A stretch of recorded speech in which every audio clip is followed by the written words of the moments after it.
అదొక శక్తివంతమైన ఆయుధం. శత్రువుల నుంచి దూసుకొచ్చే ముప్పును సెకండ్లలో భస్మం చేస్తుంది. ఆ ఆయుధమే ఇజ్రాయెల్కు రక్షణ కోటగా నిలిచింది. ఆ డెడ్లీ వెపనే ఐరన్ డోమ్.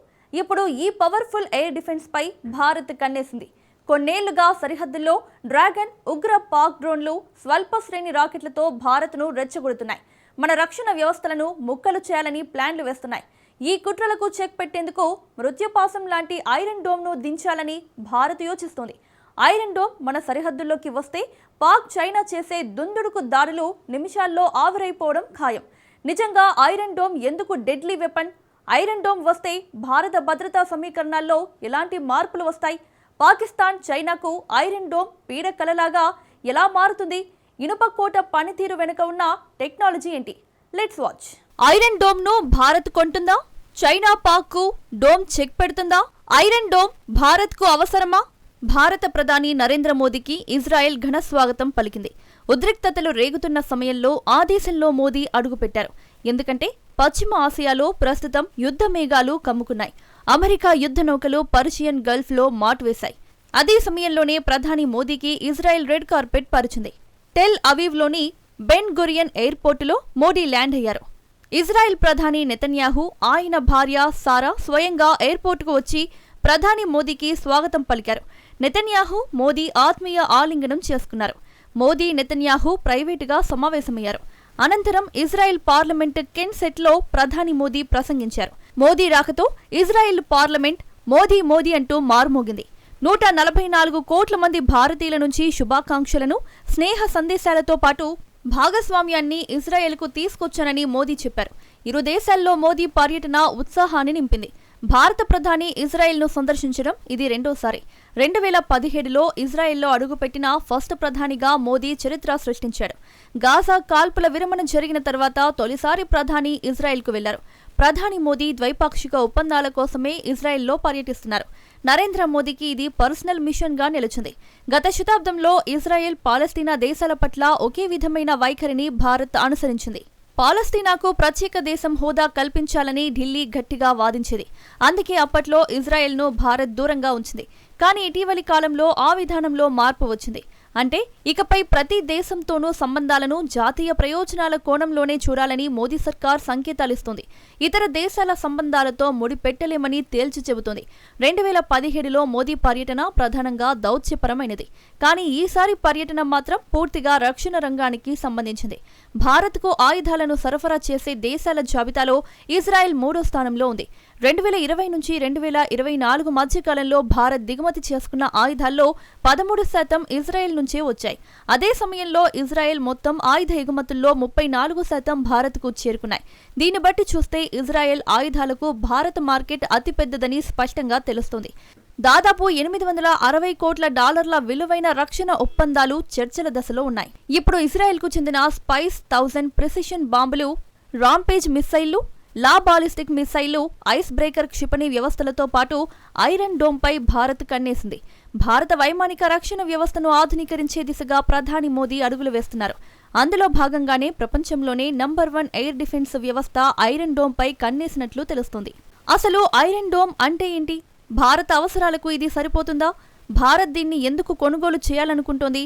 ఇజ్రాయెల్కు చెందిన ఐరన్ డోమ్ ఆ దేశానికి కనిపించని ఇనుప కోట లాంటిది. ఐరన్ డోమ్ ఉంటే శత్రువులకు వణుకు పుట్టాల్సిందే. ఐరన్ డోమ్ అంటే అదేదో ఇనుప గోపురం అనుకుంటే పొరపాటే. ఐరన్ అంటే ఇజ్రాయెల్ స్వదేశీ క్షిపణి రక్షణ వ్యవస్థ. దీన్ని హైటెక్ డిఫెన్స్ మెకానిజంగా పిలుస్తారు. దీన్ని 2005లో రూపొందించారు. 2006లో కొన్ని లోపాలను సరిచేసి దాన్ని మరింతగా అభివృద్ధి చేశారు. శత్రువుల నుంచి దూసుకొచ్చే యుద్ధ విమానాలను, క్షిపణులను, రాకెట్లను గాల్లోనే తుక్కు చేసే రక్షణ వ్యవస్థ ఐరన్ డోమ్. నిజం చెప్పాలంటే ప్రపంచంలోనే 90% ఖచ్చితత్వంతో పనిచేసే ఏకైక ఎయిర్ డిఫెన్స్ వ్యవస్థ ఇజ్రాయెల్ ఐరన్ డోమ్. అమెరికా వద్ద పేట్రియాట్లు, రష్యా వద్ద S-400 ఎయిర్ డిఫెన్స్ వ్యవస్థలు. షార్ట్ రేంజ్ లో ఐరన్ డోమ్ ముందు అవి జుజుబీలనే చెప్పవచ్చు. యుద్ధంలో భద్రతా దళాల పనిని ఐరన్ డోమ్లు మరింత సులభతరం చేస్తాయి. ఇలాంటి వాతావరణంలోనైనా ఈ ఎయిర్ డిఫెన్స్ పనిచేస్తుంది. ఐరన్ డోమ్ అనేది క్షిపణి బ్యాటరీ వ్యవస్థ. ఇది ప్రధానంగా 3 దశల్లో పనిచేస్తుంది. ఈ సిస్టమ్ ఎలా పనిచేస్తుందో ఇప్పుడు చూద్దాం. ఇజ్రాయెల్ పై రాకెట్, క్షిపణి, డ్రోన్ ఏది ప్రయోగించినా దాన్ని గుర్తించడం మొదటి దశ కిందకి వస్తుంది. ఈ దశలో వైమానిక ముప్పును ఐరన్ డోమ్ వ్యవస్థ గుర్తిస్తుంది. ఇజ్రాయెల్ వైపు దూసుకొచ్చే రాకెట్, క్షిపణి, డ్రోన్ ను ఫస్ట్ ఫేజ్ లోనే డ్రోన్ ట్రాక్ చేస్తుంది. ఈ పనిని డోమ్ లోని ELM-2084 రాడార్ చేస్తుంది. దీని పూర్తి పేరు 3D ASA MMR 3 dimensional radar. ASA అంటే active electric scanned array, MMR అంటే మల్టీ మిషన్ రాడార్. ELM-2084 గురించి తెలుసుకోవాల్సిన ముఖ్యమైన విషయం ఏంటంటే ఇది అత్యాధునికమైనది. నింగిలో ఎగిరే అతి చిన్న వస్తువునైనా ఈ రాడార్ గుర్తిస్తుంది. దూసుకొచ్చే ముప్పును గుర్తించి దాన్ని అనుసరిస్తుంది. అయితే ఇది ఇజ్రాయెల్ సొంత క్షిపణులను ప్రత్యేకంగా గుర్తిస్తుంది. అంటే ఇజ్రాయెల్ ఆయుధాలను లక్ష్యంగా చేసుకోదు. ఐరన్ డోమ్ ప్రభావవంతంగా పనిచేస్తుంది. సింపుల్ గా చెప్పాలంటే ఐరన్ డోమ్ లో రాడార్ అనేది మనిషి కళ్ళలాగా పనిచేస్తుంది. ఇక రెండో దశ iron dome mind. Attacking system ను ఈ దశలోనే ఐరన్ డోమ్ ప్రాసెస్ చేస్తుంది. ఇది చూడడానికి షెడ్ లాగా ఉంటుంది. ఇక్కడ శత్రువుల క్షిపణులను, డ్రోన్లను, రాకెట్లను అంచనా వేస్తుంది. దూసుకొస్తున్న రాకెట్ ఏ దిశలో ఎంత వేగంతో వస్తుందనేది నిర్ధారిస్తుంది. ఎక్కడ దాడి చేయబోతుందనే విషయాన్ని స్పష్టంగా అంచనా వేస్తుంది. వాటిని అడ్డుకోవడానికి, ధ్వంసం చేయడానికి ఏం చేయాలో ఈ రెండో దశలోనే నిర్ణయిస్తుంది. ఇక్కడ తీసుకున్న నిర్ణయం మూడో దశకు చేరుస్తుంది. మూడో దశలో క్షిపణి బ్యాటరీ కీలకం. డోమ్లోని బ్యాటరీలో 3 లేదంటే 4 క్షిపణి లాంచర్లు ఉంటాయి. లాంచర్లపైన గమనిస్తే X గుర్తులు ఉంటాయి. ఇందులో ఒక్కో లాంచర్లో 5 క్షిపణులు ఉంటాయి. ప్రతి లాంచర్లో 20 టామర్ ఇంటర్సెప్టర్ క్షిపణులు ఉంటాయి. టామర్ అంటే హిబ్రూలో పొడవు అని అర్థం. ఇక తామర్ మిసైళ్ల పరిధి 4 కిలోమీటర్ల నుంచి 70 కిలోమీటర్ల మధ్య ఉంటుంది. రెండో దశలో గుర్తించిన లక్ష్యాన్ని ధ్వంసం చేస్తాయి. తమ ప్రాంతాలను రక్షించడంలో సహాయపడతాయి. దూసుకొస్తున్న క్షిపణులను, రాకెట్లను అడ్డుకునేందుకు టామర్ ఇంటర్సెప్టర్లు వెళ్తాయి. ఇక తమ పరిధిలోకి రాగానే క్షణాల్లో వాటిపై మెరుపు దాడి చేస్తాయి. శత్రువుల బాంబులు లక్ష్యానికి చేరకుండానే టామర్ ఇంటర్సెప్టర్లు అడ్డుకుంటాయి. ఇక ఐరన్ డోమ్ అర్ధగోళం పరిధిలో పనిచేస్తుంది. బ్యాటరీ వద్ద కేంద్రీకృతమై రక్షణ గోపురాన్ని ఏర్పరుస్తుంది. అందుకే దీన్ని ఐరన్ డోమ్ గా పిలుస్తారు. ఐరన్ డోమ్ సిస్టమ్ 2011 నుంచి సేవలను అందిస్తుంది. ఈ ఐరన్ డోమ్ పై భారత్ కన్నేసింది. వీటిని సరిహద్దుల్లో మోహరిస్తే భారత సైన్యానికి మరింత బలం చేకూరుతుంది. ఇది అన్ని రకాల వాతావరణాల్లో పనిచేస్తుంది. హిమాలయాల్లో కూడా ఇది చక్కగా ఇమిడిపోతుంది. నిజానికి భారత్ వద్ద ఇప్పటికే రష్యాకు చెందిన S-400 దేశీయంగా అభివృద్ధి చేసిన ఆకాశ్ ఎయిర్ డిఫెన్స్లు భారత్ వద్ద ఉన్నాయి. కానీ భారత గగనతలాన్ని సుదర్శన చక్రంలా మార్చాలన్నది మోదీ ప్రభుత్వ లక్ష్యం. అంటే శత్రువులు ఛేదించలేని దుర్భేద్యమైన కోటలా భారతీయ రక్షణ వ్యవస్థను మార్చనున్నారు. ఈ క్రమంలో శత్రువులను అడ్డుకోవడానికి అవసరమైన ప్రతి ఆయుధాన్ని మోదీ సిద్ధం చేస్తున్నారు.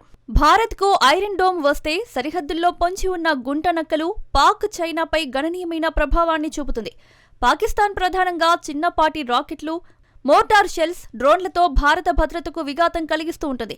ఇలాంటి చిన్న, స్వల్ప శ్రేణి ముప్పులను ఐరన్ డోమ్ అత్యంత ఖచ్చితత్వంతో గాల్లోనే ధ్వంసం చేస్తుంది. ఇది భారత సరిహద్దులోని సైనిక స్థావరాలను, పౌర ప్రాంతాలకు రక్షణ కవచంలా పనిచేస్తుంది. యుద్ధ తంత్రంలో భాగంగా శత్రు దేశాలు ఒకేసారి వందల సంఖ్యలో డ్రోన్లతో దాడి చేసినప్పుడు మన వద్ద ఉన్న S-400 ఆకాశ్ వ్యవస్థలనే అడ్డుకోవడం అసాధ్యం. అందుకే ఇలాంటి లోపాలను సరిచేసుకోవడానికి భారత్కు ఐరన్ డోమ్ అవసరం. ఐరన్ డోమ్ పనితీరును నేరుగా అధ్యయనం చేయడంతో స్వదేశీ వ్యవస్థలను మరింత మెరుగుపరుచుకోవచ్చు. తూర్పు సరిహద్దులో ఉన్న డ్రాగన్ వద్ద క్షిపణి వ్యవస్థలు, డ్రోన్ల సామర్థ్యాలు పాకిస్తాన్ కంటే బలంగా ఉంటాయి. చైనాను అడ్డుకోవాలంటే భారత రక్షణ వ్యవస్థ బహుళాంచెల్లో ఉండాలి. సో ఐరన్ డోమ్ ను కూడా మోహరిస్తే భారత అమ్ముల పొది మరింత పటిష్టంగా మారుతుంది. శత్రువుల దాడులను అడ్డుకోవడమే కాకుండా చైనాలో ఒక రకమైన భయాన్ని ఐరన్ డోమ్ క్రియేట్ చేయగలదు. ఇది నేరుగా యుద్ధాన్ని జరగకుండా నిరోధించే ఒక వ్యూహాత్మక అస్త్రం. పాకిస్తాన్, చైనా కలిసి భారత్పై ఎలాంటి క్షిపణి, డ్రోన్ దాడులకు పాల్పడినా ఐరన్ డోమ్ వంటి వ్యవస్థలు మన సైనిక, వ్యూహాత్మక ఆస్తులకు రక్షణ పెరుగుతుంది. అయితే ఐరన్ డోమ్ ఒకవేళ భారత్ కొంటే ఇది కేవలం రక్షణాత్మక చర్యల్లో భాగం మాత్రమే. పాకిస్తాన్ వంటి దేశాలను ఎదుర్కొనాలంటే మన దేశానికి సొంత రక్షణ వ్యవస్థలను ఆధునీకరించాలి.